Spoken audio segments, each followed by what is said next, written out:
They're like, we're building a fast and cheap blockchain, and payments is obviously an important use case. Payments that come and help us figure it out. So how did you actually meet them? So Mike Dudas is a good friend of mine. Yeah. And I pinged Mike and I'm like, hey, I want to see what the hell's going on in this crypto space. And he's like, you should talk to Solana. They're going to be big. And he said it with conviction. So I'm like, all right, I believe you, Mike. Mike is, he's a good dude. I like him. He's a great friend. Yeah, he's good peeps. Yeah. All right. How did that was that like, so that would have been, you would have had a Soulflare as your first wallet, or Solette. No, you went Soulflare. No, so when I joined, Phantom had existed, but it was like brand new. I remember when they launched. There was a few other wallets. I think Soulflare. I think it was called Soulflare then. Yep.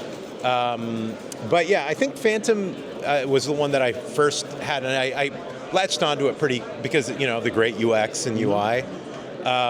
In fact, I think I remember before I had even started, my daughters were doing a bake sale, or selling cookies on the street to raise charity, and I put in a little QR code because in my mind I was like, this is how payments is going to work. Yeah.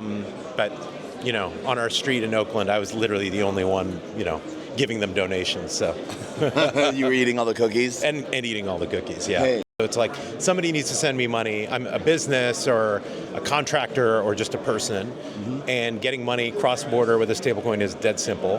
The beauty about cards like Cast or platforms like Rain are that they can work with the fintechs and issue you a card. So let's say you're an engineer in Argentina, and you work with a company in the US. I don't know if you remember Decaf. Oh, yeah. So that's the other thing. So one is like getting payments. The other is just dollar access, providing... Because not everyone's in crypto yet. Yeah. So whether it's like the contractor getting paid out much faster and, not having to hold a local inflationary currency, or somebody who's just doesn't have access to the bank. It's like happening. It's not theoretical. There are apps like Decaf are doing this. So we've seen a lot of, one of the great things about Solana is the move fast, break things culture. Yeah. But consumer-facing apps, whether they are great or not, they come out V1 right away and they at least work.